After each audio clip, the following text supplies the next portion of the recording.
राधे राधे कृष्ण कन्हैया, गोपाल प्यारो मुरली बजैया। देखो, अच्छा पहले तुम्हें सिम से बात करेंगे। अर्थ समझना जरूरी है।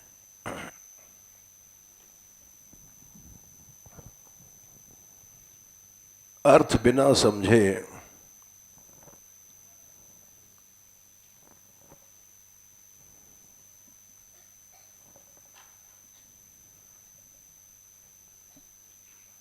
वो पढ़ना सार्थक नहीं होता है।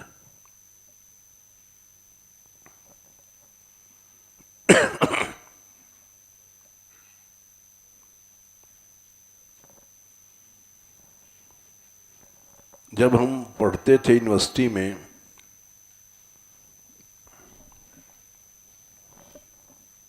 तब एक पत्रिका निकलती थी, रीडर्स डाइजेस्ट।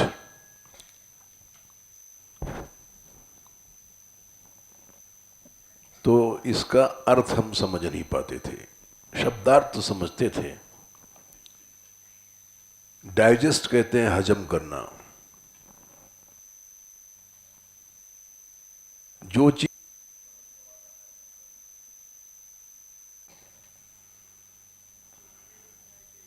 हाँ, चौथे अध्याय से शुरू होता है।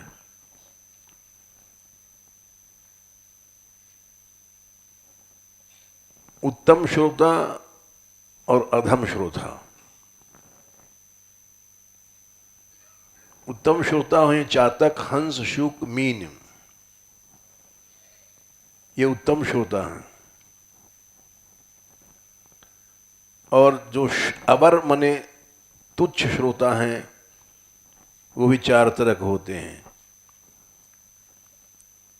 वृग, भूरुंड, वृष, उष्ट्र। उत्तम सुनने वाले चातक, पहला पपीहा।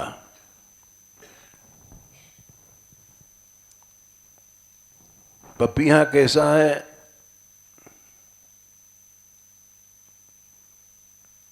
वो पानी स्वाति नक्षत्र से कभी तृप्त नहीं होता, वो चातक है।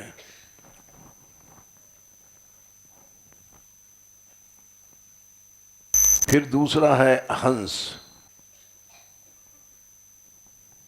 वो केवल कृष्ण लीला संबंधी बात को ग्रहण करता है, बाकी छोड़ देता है।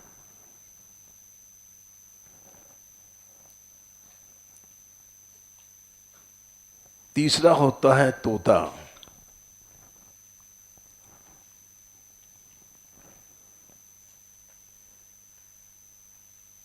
जो दूसरों को प्रसन्न कर लेता है।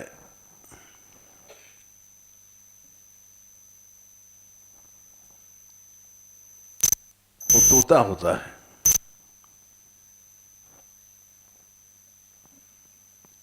चौथा होता है मीन, मछली।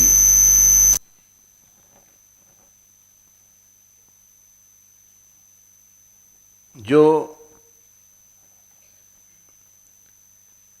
सदा श्रोता के मुंह की ओर देखती है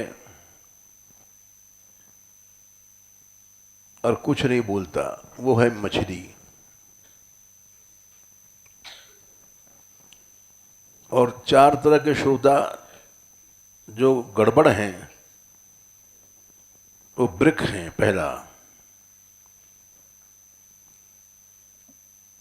कथा के बीच में ऐसा शब्द कर देगा कि सबका मन बढ़ जाए।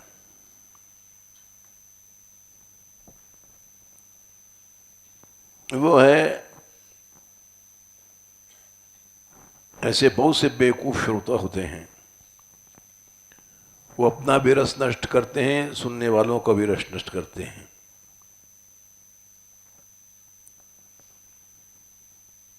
दूसरा है अब्रिक, जो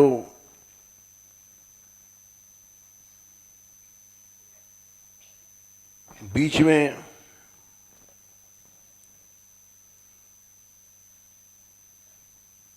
जोर से बोलता है।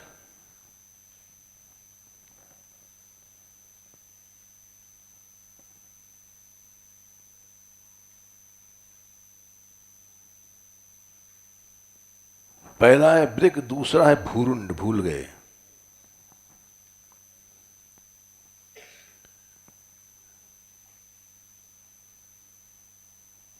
कह रहे हैं कुछ, कर रहे हैं कुछ, कोई असर नहीं होता है।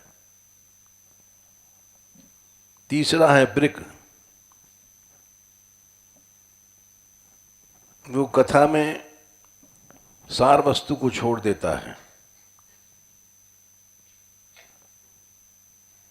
और चौथा है ऊंट,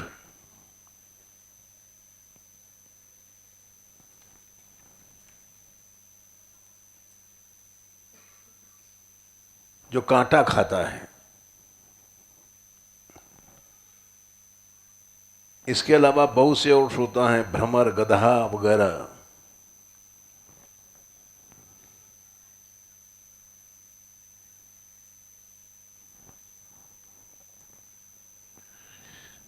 इसका एक उदाहरण दे दें। एक पंडित जी कथा कहते थे, बड़ी अच्छी, बड़े पंडित थे, महाभारत की कथा एक एक यहां जाके सुनाया। और 1 महीने तक सुनाते रहे। पंडित जी ने पूरी ताकत लगाई और उनको आरती के समय खूब भेंट वेंट दिया सुनने वाले ने। तो पंडित जी बड़े प्रसन्न भये, वाह बड़े ऊंचे श्रोता बने हैं, इतनी भेंट दिया इन्होंने।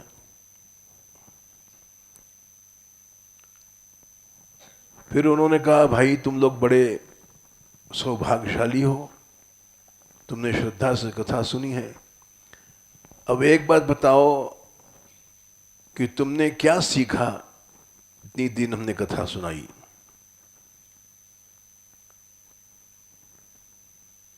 तो जो बड़ा भाई था वो बोला, महाराज हमने तो ये सीखा है कि बड़े के भाई की बहू हो चाहे छोटे भाई की बहू हो, वो सब एक मामला है। जैसे पांडवों के 5 जो थे उनकी बहू एक थी, तो हमने तो ये सीखा।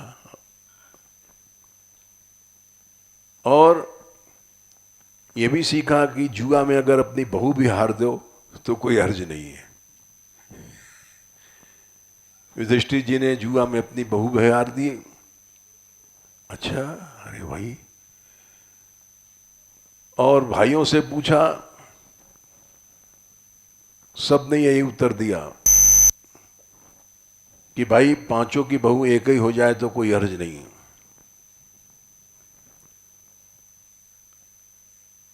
उसके बाद पंडित जी ने सोचा कि भाई अरे राम राम राम, इन्होंने असार वस्तु को ग्रहण किया, ये तो कर्म, हमारा कथा कहना बेकार हुआ। बड़े विवेकी थे, उन्होंने क्या किया, सब जितना संपत्ति पैसा चढ़ा था सब वहीं, भाई ऐसा करो अब ये सब पैसे तुम रखो, ये कपड़े उपड़े तुमने बहुत चढ़ाए तुम ही रखो। बोले क्यों महाराज? बोले हम तुम्हारा पैसा और भेंट देंगे तो हम भी मरेंगे। ऐसे श्रोता हमको नहीं मिले।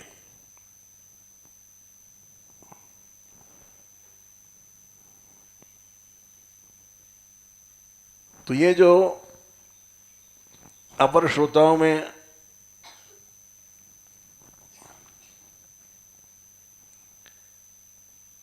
वृष है, बैल,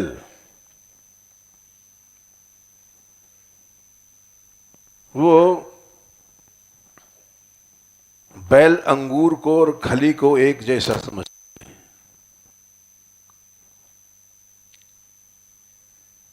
और ऊंट जो है कांटे कांटे ग्रहण करता है,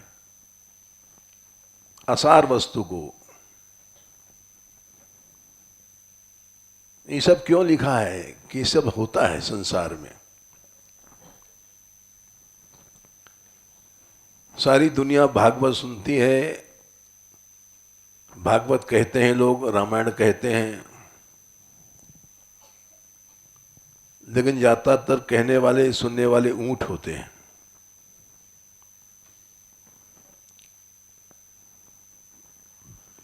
कोई कोई वक्ता 1000 में होता है, उसके लक्षण क्या है? भगवतमती, उसकी बुद्धि भगवान में होती है, अनपेक्ष कुछ चाहता नहीं है, सुहृद केवल कल्याण चाहता है दूसरे का, दीनेषु सानुकंपो है, अनुकंपा कृपाशील होता है, भगवन्मति निरपेक्ष सुहृदो दानीषु सानुकंपो यह, बहुधा बोधन चतुरो वक्ता सम्मानितो सुधि मुनि भी। 22वां श्लोक है। ऐसा वक्ता दुनिया में नहीं मिलता है, मिलता ही नहीं है।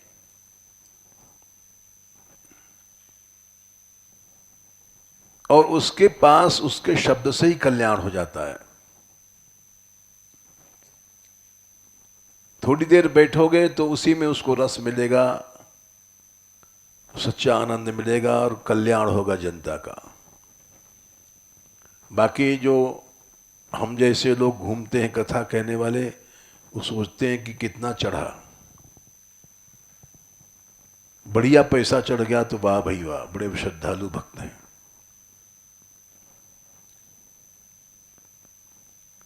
और सुनने वालों ने क्या ग्रहण किया, क्या सीखा, इससे कोई मतलब नहीं इनको।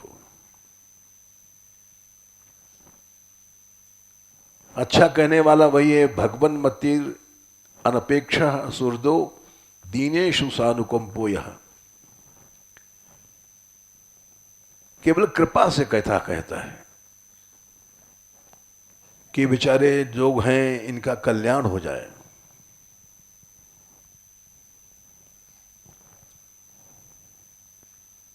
सुहृद होते हैं,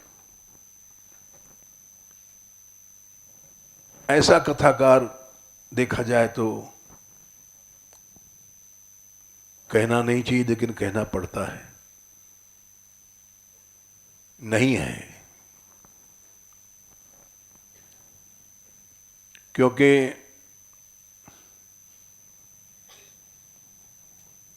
आजकल जो यहां वक्ताओं की भीड़ लगी हुई है, उनकी क्या दशा है वो देखने पर पता पड़ता है कि ये न सुहृद हैं बेचारे, न अनुकंपा से कथा कह रहे हैं,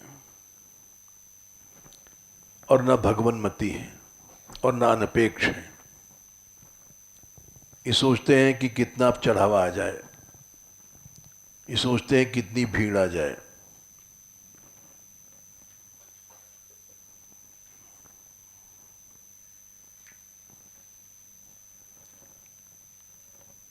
ये सब लिखा है ग्रंथों में, पुराण में सही लिखा है। श्रोता और वक्ता, इनमें ज्यादातर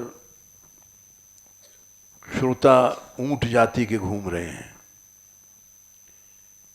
ताम झाम देख करके। कितने हमने सुना है, कोई नाम तो याद नहीं है, नाम लेना भी ठीक नहीं है, कोई एक हैं वो जो भाषण करते हैं तो 100 वाद्य उनके साथ चलते हैं, और दुनिया में उनका नाम है, यही नहीं विदेशों में।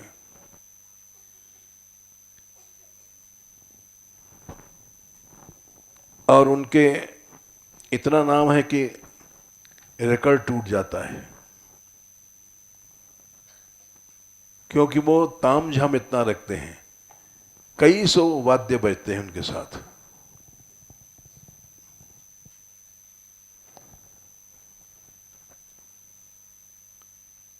न ऐसा श्रोता है, न ऐसा कोई वक्ता है आजकल।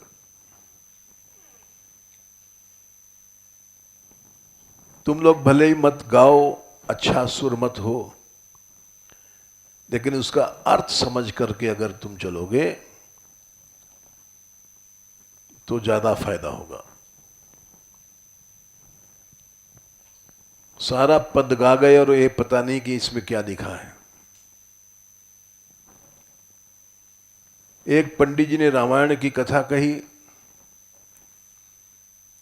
महीनों किसी के घर में, और बोले भाई बड़ी भेंट दिया उन्होंने, वही महाभारत की तरह, तुम लोग बड़े भक्त हो, बड़ी भेंट दिया, अब बताओ कि तुमने क्या समझा, क्या सीखा। तो जो बड़ा सुन रहा था वक्ता श्रोता बोला, महाराज मैं एक बात समझा दो। क्या? कि राक्षस कौन था, राम था कि रावण था?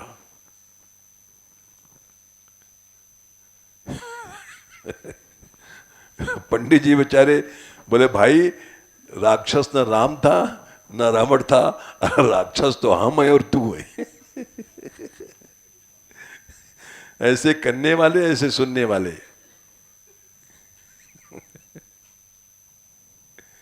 ये सब राक्षस हैं। एक दृष्टांत है समझाने के लिए, हमने कहा कि संसार में यही हो रहा है। इसलिए जो तुम गाते हो ये तो बड़ा अच्छा है कि तुम पद गाने लग गए, अर्थ सहित पुस्तक क्यों छापी गई? अर्थ समझोगे तो लाभ होगा,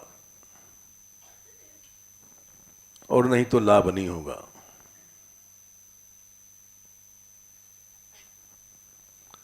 फिर तो वही रहेगा, क्या गा गए, पता नहीं कि राम राक्षस था कि रावण राक्षस था।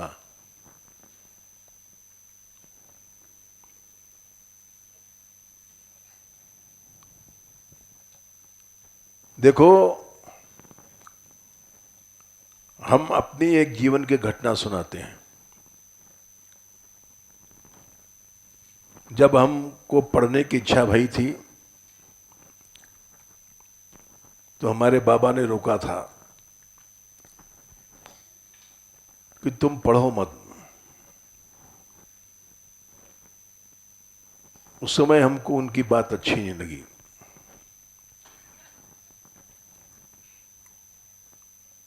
कि तो पढ़ने से ज्ञान होता है,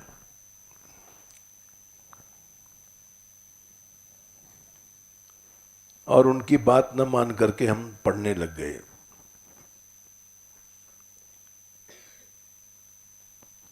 पढ़े, परीक्षा भी दिया इस दृष्टि से कि वैदुष्य आ जाए। परीक्षा में टॉप भी किया, सफलताएं खूब मिली। लेकिन उन्होंने जो एक बात कहा था कि तुम जो अब तुम्हारा जीवन है वो लौटेगा नहीं।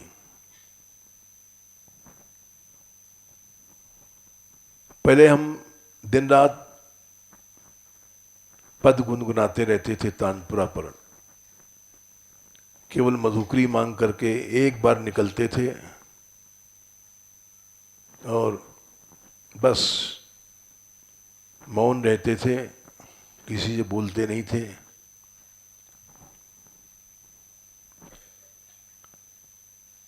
जब आए थे नए नए,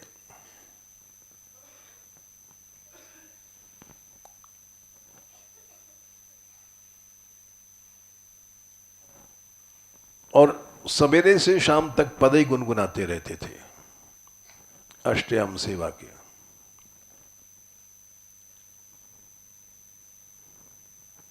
फिर वो जीवन आज तक नहीं लौटा। उनकी बात याद आती है।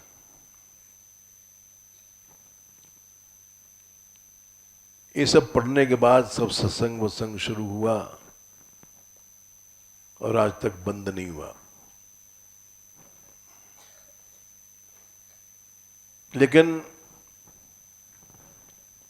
अब हम वैसा जीवन जानबूझकर नहीं कर रहे हैं।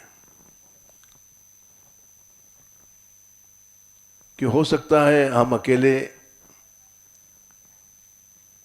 उसी साधन में लगे रहते तो हो सकता है कुछ प्राप्ति हो जाती,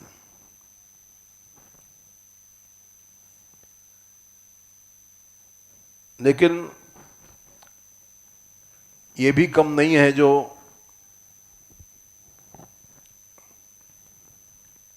बहुतों का लाभ हो जाएगा। ये पढ़ने पर ज्ञान हुआ। प्रहलाद जी ने कहा है एक विचित्र बात 7वें स्कंद के 9वें अध्याय में, मौन व्रत शुच तपोध्ययन स्वधर्म व्याख्या रहो जप समाधय आप वर्ग्या। 46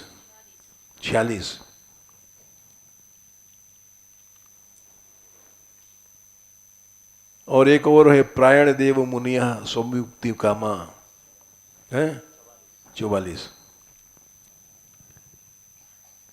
प्रहलाद जी ने कहा कि प्राय ऐसे ऐसे मुनि हैं जो मौन है। मौन माने चुप रहना नहीं है, सारी इंद्रियां मौन है, आंख से संसार नहीं देखते हैं, कान से संसार नहीं सुनते हैं, लेकिन वो स्वविमुक्ति कामा अपनी मुक्ति के लिए लगे हैं। मौनम चरंती विजने, और कहाँ विजन, कहाँ जो आदमी जहां कोई न पहुंचे ऐसे घोर जंगल में तप करते हैं। न परार्थ निष्ठा, लेकिन परार्थ परोपकार नहीं कर पाते। मैं ऐसा साधक नहीं बनना चाहता हूं। नैतान विहाय कृपणान विमुमुक्ष एको, ये बेचारे संसार में लोग कृपण हैं, काम के कारण फंसे हैं। मैं अकेले मुक्त नहीं होना चाहता।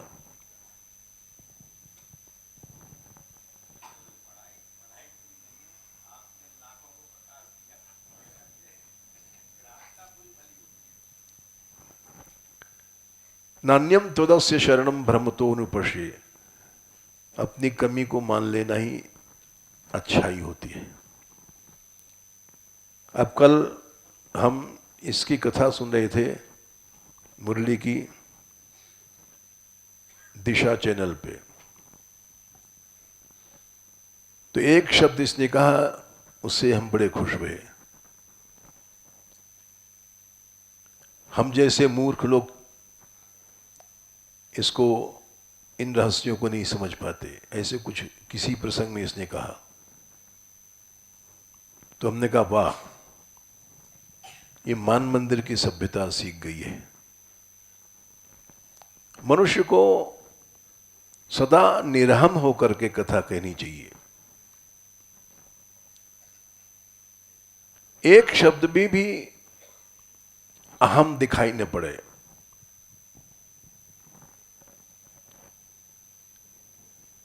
यही भक्त का लक्षण होता है।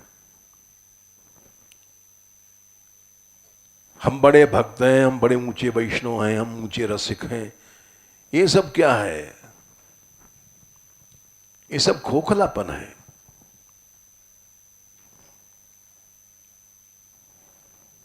वाणी में कठोरता आती है अहम से। उसी की जगह बड़े बड़े विद्वानों का भी भाषण हुआ, हम सुनते हैं, कभी कभी धोखे में सुन जाते हैं। धोखे में इसलिए सुनते हैं कि इसकी कथा आती है, उससे आगे पीछे किसी दूसरे वक्ता का आता है। किसी वक्ता ने कहा कि हमने 80 उपनिषदों से प्रमाण दिया आप लोगों को, आप समझे कि नहीं समझे?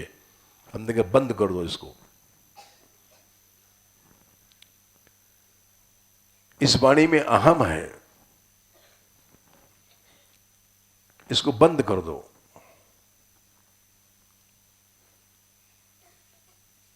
और यद्यप बड़ा संसार में नाम है, लेकिन ऐसी वाणी बोलिए तन का आपा खोए, और उनको शीतल करे आपो शीतल होए। भक्तवाणी यह है, जैसे सूरदास जी कहते हैं, मौसम कौन कुटिल खलकामी। तुलसीदास जी, धींग धरज धन खोरी, सुन अग नर कहू नाक सिकुरी। हमारे पापों को सुन करके नरक में भी नाक सिकोड़ लिया। ऐसा पापी हमारे यहाँ आ जाएगा तो नरक का पैंदा बैठाल देगा। भाजे नाम नरक सुन मेरो, जम दीनो हठ तारो।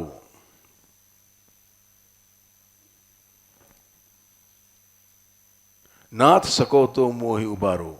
ये इसमें पद है, शायद देखना है इसमें। नाथ सको तो मोहि उबारो, सूरदास का है।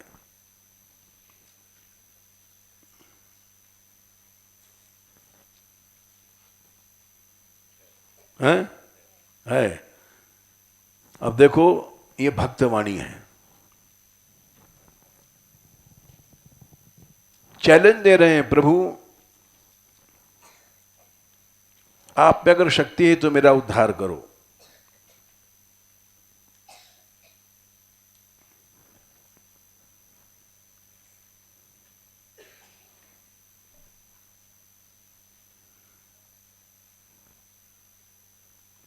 नहीं नहीं, इधर है पद।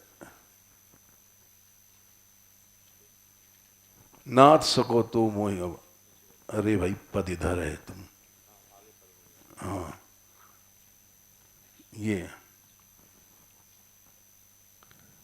बोले क्यों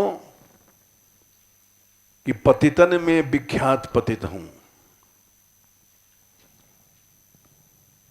मेरे जैसा पतित कोई नहीं है।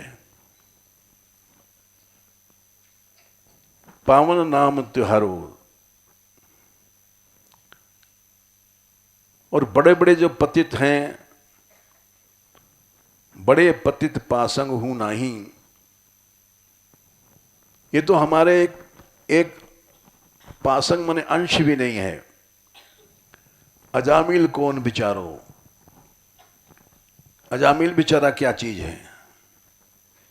बोले अच्छा, हाँ महाराज, हम ऐसे पापी हैं कि भाजे नरक नाम सुन मेरो।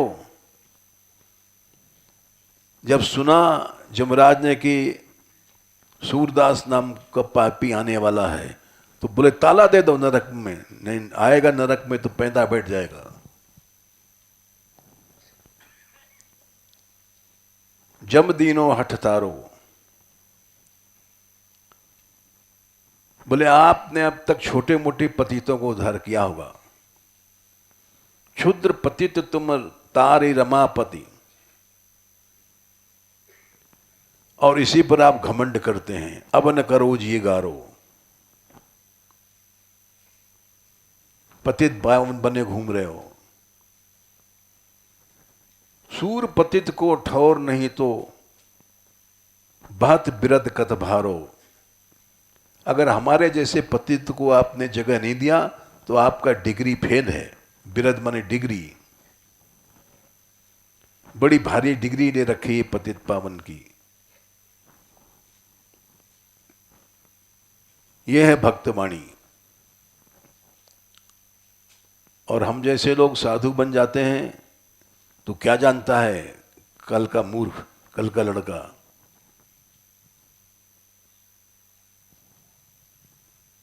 वाणी में अहम है।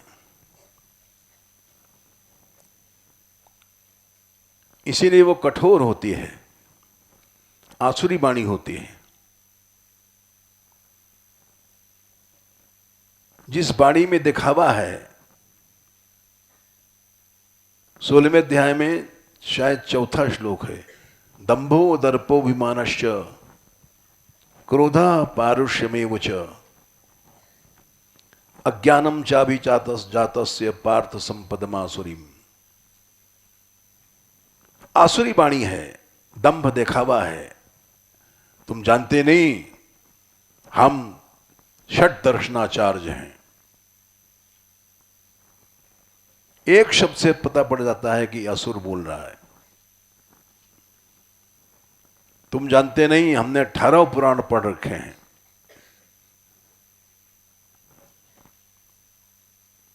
तुम जानते नहीं हम कैसे बड़े ऊंचे विद्वान हैं। तुम जानते नहीं हम कैसे ऊंचे भक्त हैं। तुम जानते नहीं हम कैसे ऊंचे रसिक हैं। ये सब आसुरी वाणी है।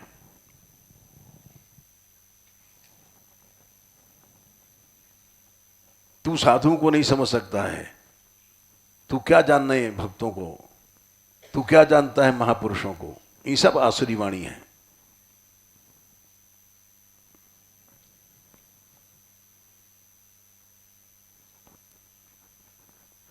तो एक लाइन इसने कहा था कि हम जैसे मूर्ख लोग, तो हम हंस गए। हमने कहा वाह, मान मंदिर की यही शैली है। आसुरी वाणी जो बोलता है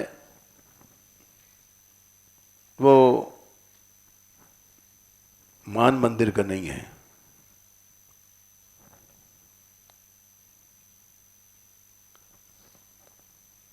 आपा अपनापन मैं खो करके वाणी बोलनी चाहिए।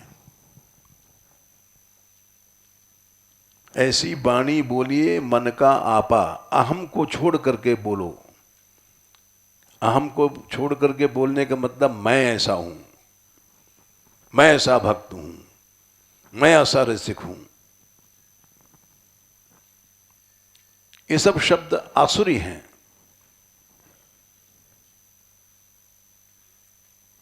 इन शब्दों से न शीतलता तुमको मिलेगी न तो दूसरे को मिलेगी।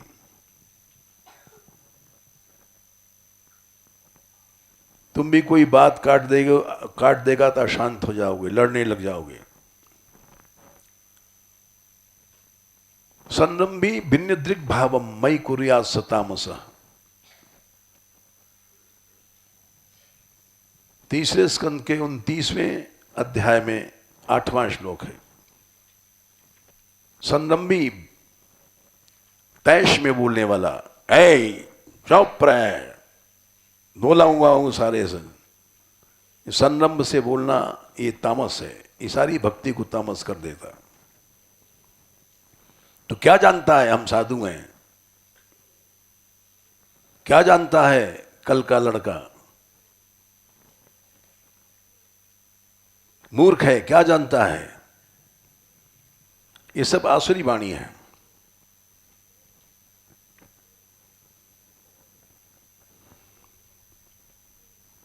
एक शब्द से पता पड़ जाता है कि मनुष्य असुर है। असुर माने शब्द, शक्ल तो मनुष्य की है लेकिन आसुरी गुण है उसमें।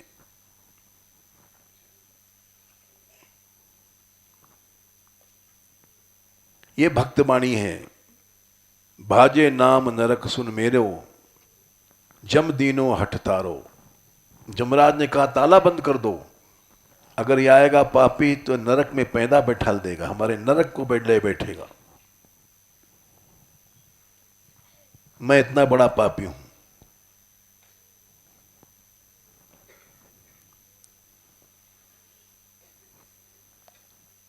फिर वो तुम्हारी बात कोई काटेगा तो तुम लड़ोगे, भिड़ोगे, संरंभी बन जाओगे। भेद बुद्धि बढ़ती जाएगी।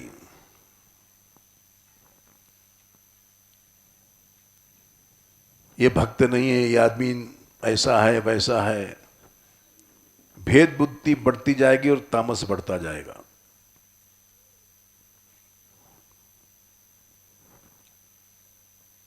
भावम मयि कुर्यात्, मेरे में भाव करता है, ऐसा नहीं खूब गाता है, बजाता है, कीर्तन करता है, आस्तिक है लेकिन तामस भक्त है। भक्त तो है, मयि भावम कुर्यात्, बड़ा नेम टेम करता है, बड़ा पाठ करता है, बड़ा कीर्तन करता है लेकिन तामस भक्त है।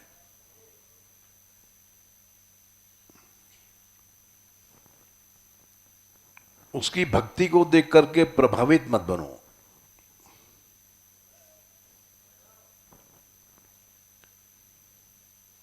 भावमयी कुर्यात, यानी भक्ति कर रहा है हमारी। संरंभी भिन्न दृक् भावम मई कुर्यात ससा, मेरे में भाव करता है, ऐसा नहीं कि नहीं करता है। भाव करता है, पाठ करता है, कीर्तन करता है, रोता है, गाता है, लेकिन है तामस भक्त।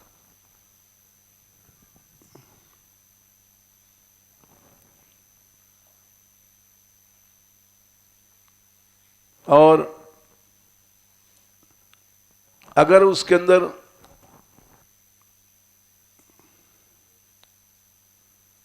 विषय हैं, विषय भोग, तो भी वो निर्गुणा भक्त नहीं है, भोगी है।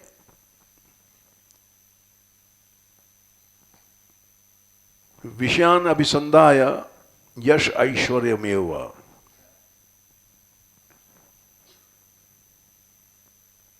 विषय नहीं छूटे, यश का इच्छुक है, नाम हो जाए हमारा। हम लोग नाम के ही भूखे रहते हैं, ऐश्वर्य बड़प्पन के भूखे रहते हैं।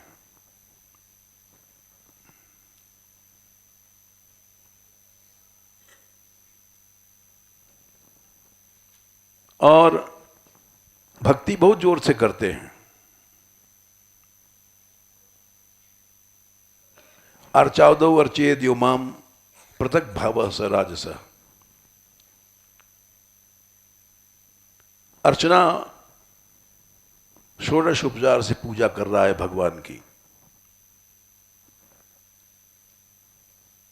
भक्त है, लेकिन पृथक भाव बना हुआ है। पृथक भाव के बिना भोग नहीं होता।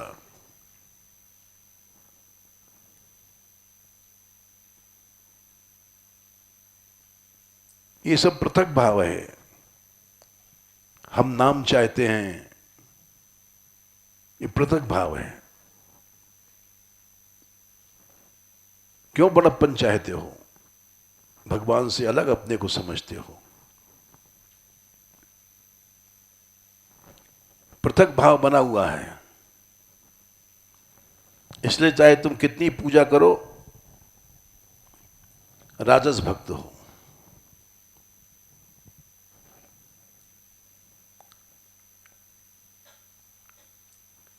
अब ये प्रहलाद जी ने जो बात कहा, ये किस ऊंचाई की बात है?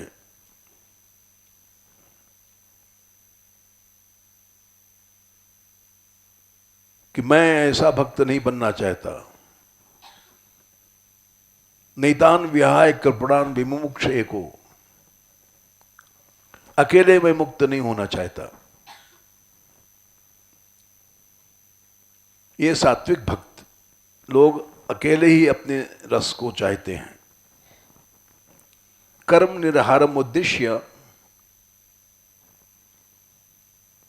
परस्मिन् वा समर्पणम, हमारे कर्मों का नाश हो जाए, हमारे संचित कर्म सब चले जाएं, ये सात्विक इच्छा है। लेकिन पृथक भाव बना हुआ है अभी। हमारे सब कर्म भगवान में अर्पित हो जाएं, तो अर्पित होना तो अच्छी बात है। नहीं, पृथक भाव बना हुआ है। मैं अर्पण करने वाला हूं, मेरे कर्म को नाश हो जाए, ये मैं मेरापन का भेद बना हुआ है।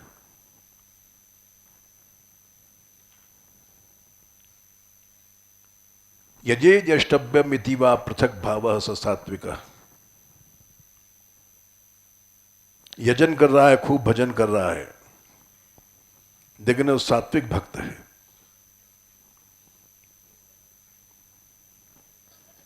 गुणातीत भक्त तो वही होगा जो अपने भी कल्याण की बात छोड़ दे।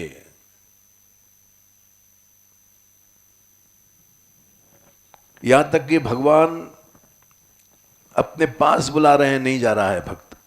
सालोक्य सारष्टि सामीप्य सारूप्यप्युत दीमानम न गृहंति बिना मत सेवनम जना। भगवान कह रहे हैं हमारे धाम में चल, बोले नहीं जाऊंगा। हनुमान जी ने मना कर दिया।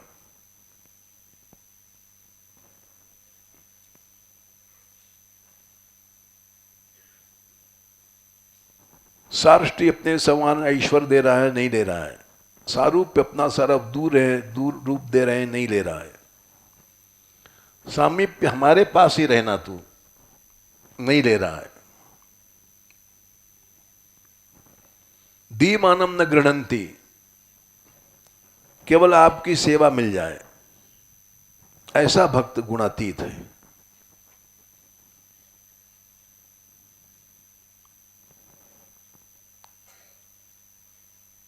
उसकी भक्ति अहेतुकी होती है, अप्रतिहत होते हुए।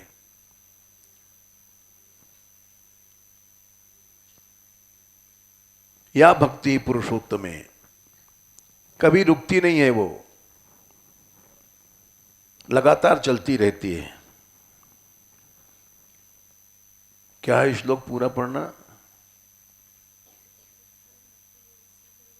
हाँ, संख्या क्या है? 12। लक्षणम भक्ति योगस्य निर्गुणस्य उदाहृतम। निर्गुण माने गुणातीत भक्ति क्या है? उसमें न रजोगुण की होती है, न सत्वगुण का हेतु है, न तमोगुण का हेतु है।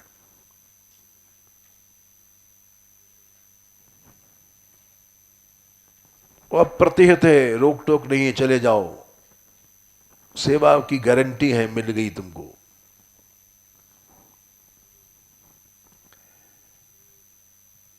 कल की बात है, हाँ कल की ही बात है। एक व्यक्ति आए, उनके साथ एक लड़की थी। हमने कहा कहाँ के हैं? हम फर्रुखाबाद से आए हैं। अरे इतनी दूर से आए हो? ये हमारी पुत्री है या कोई होगी बहन पता नहीं, ये भागवत पढ़ना चाहती है। हम आपका नाम सुन के आए हैं। हमने कहा भी हमारे यहाँ क्लास लगती नहीं भागवत की।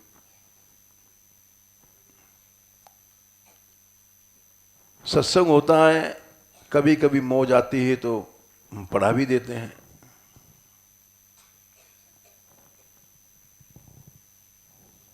और वक्ता बनाने की गारंटी नहीं हमारी। वृंदावन में है, हमने सुना है कि 30,000 रुपए में गारंटी लेते हैं सप्ताह की। सप्ताह हम कहना सिखा देंगे। बोले आप पता ठिकाना बता सकते हैं? हमने कहा हमको पता नहीं, इनसे भक्त शरण से पूछ लो, ये वृंदावन की बात ज्यादा जानते हैं। गए थे क्या भाई तुम्हारे पास? अच्छा हैं, बता दिया, बढ़िया किया। हमने कहा वृंदावन के भेदी यही हैं, हम तो वृंदावन जाते भी नहीं हैं। और हमारे यहाँ तो गारंटी नहीं है कि हम कथाकार, न हम बनाते हैं और न हमारे यहाँ ऐसे लक्ष्य वाले रुकते हैं। वृंदावन ज्यादा बढ़िया, चले जाओ। तो समझ गए कि यहाँ तो वक्त हमारा लड़की वक्ता नहीं बनेगी, तो पता लिख गए इनसे। ऐसे वो एक छोटी बच्ची थी, क्या नाम, यहाँ इसकी माधुरी ग्रुप में थी, सुरभि। उसकी माँ लाई थी इसी लोभ में कि हमारी बच्ची वक्त्री बन जाए। और यहाँ कुछ दिन रहकर देख लिया, यहाँ तो कुछ है नहीं, तो ले गई अपनी बच्ची को वापस। यहाँ तो अगर वासना है तुम्हारी वक्ता बनने की तो हटाई जाएगी।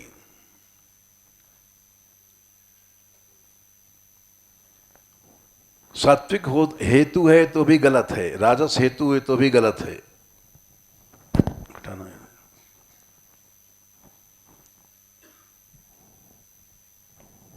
न हम वक्ता हैं, न बनाते हैं, न बनाना चाहते हैं। बस बस बैठो। इतने बच्चे हैं, हम कभी नहीं चाहते कि ये आगे वक्ता बने। भक्त बनना चाहिए,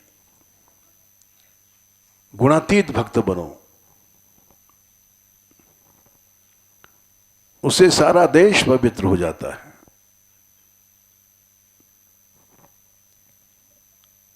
प्रचारक हम बनाना नहीं चाहते। प्रचार करो भी तो केवल इसलिए कि इनका कल्याण हो। अपना नाम, अपना धन, अपना यश, ये सब चाहना गंदी बात है। ये सब व्यापार है। प्रहलाद जी ने कहा, यस्त आशीष आशास्ते न सा भृत्या सवई वणिक। 7, 10, 4। बनिया न हम बनना चाहते हैं, न बनाना चाहते हैं।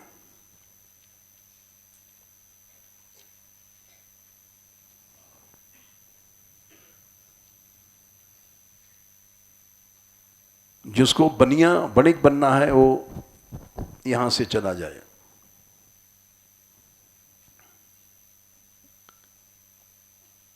अगर कोई कहता है कि भाई खाएंगे पिएंगे क्या हम लोग, तो उसका उत्तर एक ही है। 3 स्कंद में एक श्लोक आता है,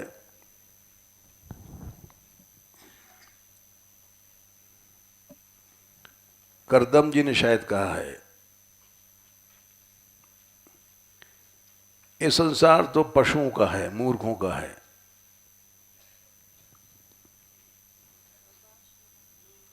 हाँ,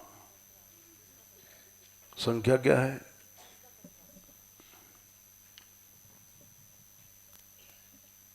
3 का 17।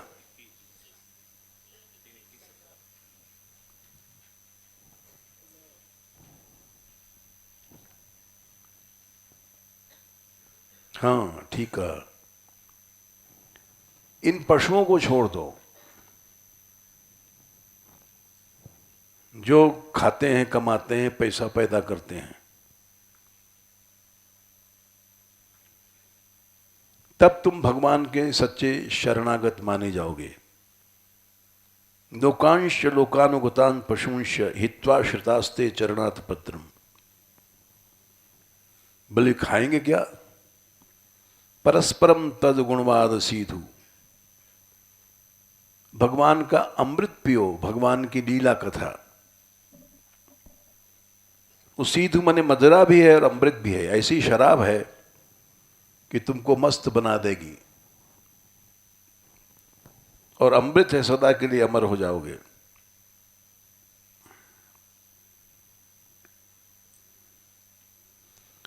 और उसी से देह धर्म समारे सब अपने आप पूरे हो जाएंगे। खाना पीना, कपड़ा लत्ता, ये कमाई करने की जरूरत नहीं है। अनंत काल के लिए आनंद आ जाएगा।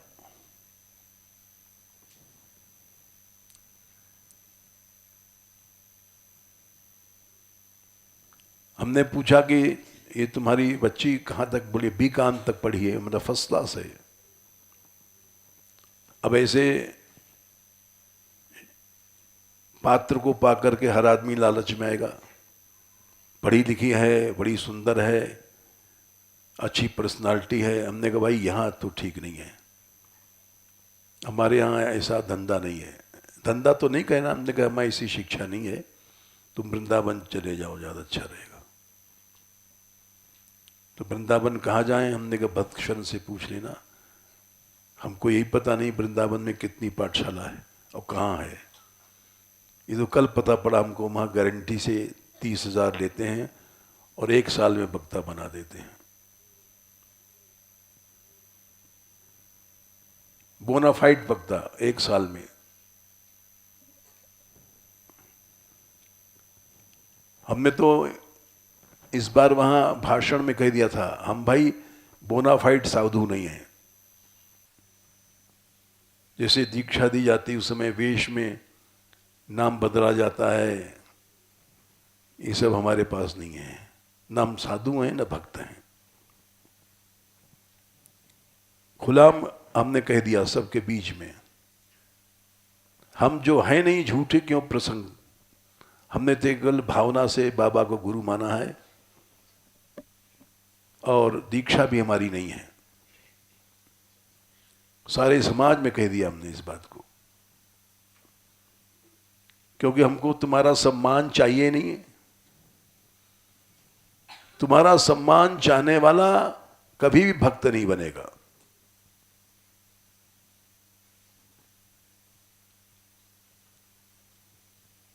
सम्मान का लोभी कभी भक्त बन ही नहीं सकता।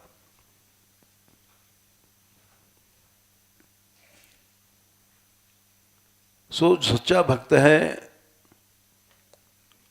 संख्या तो याद नहीं है, 4 स्कंद का है। सत्युत्तम श्लोक गुणानुवादे जुगुप्सितम नस्तवन्ति सभ्या।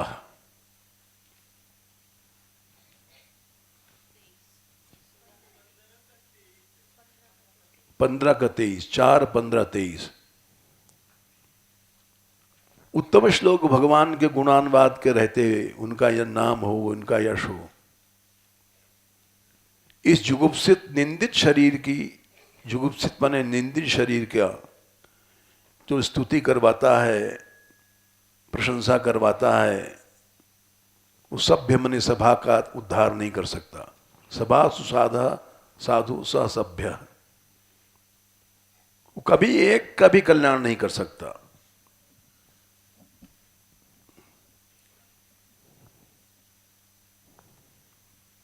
सभा का क्या करेगा बेचारा। और दिखाई पड़ रहा है बड़े बड़े नामी लोग आज यातना भोग रहे हैं। कोई जेल में पड़ा है, कोई कुछ पड़ा है, कोई कुछ। दिखाई पड़ती आंखों से सारी बातें।